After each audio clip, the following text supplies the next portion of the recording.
tahimik ang simula. Walang kulay, walang boses, walang pangalan, walang espasyo. Tahimik hindi dahil ayaw naming magsalita, kundi dahil sa bawat salitang binibitawan may kapalit. Panghusga, panlalait, panggigipit. Sa mata ng iba kami ay kulang, kakaiba, o kalabisan.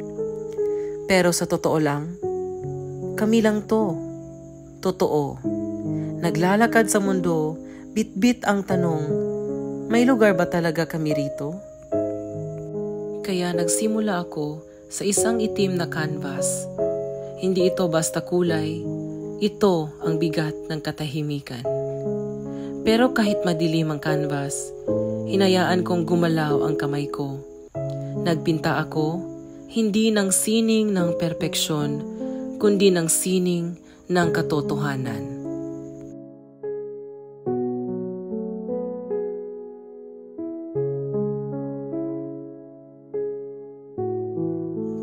Makukulay ang mga kamay, hindi basta dekorasyon, hindi lang disenyo.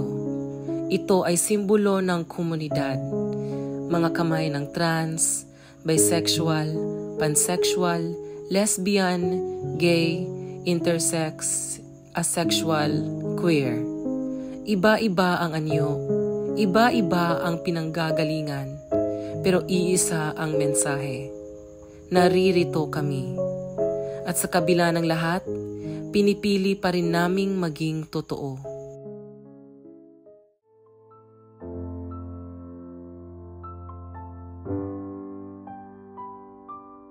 Ito ang aming paglaban, hindi sa pamamagitan ng dahas, kundi ng sining.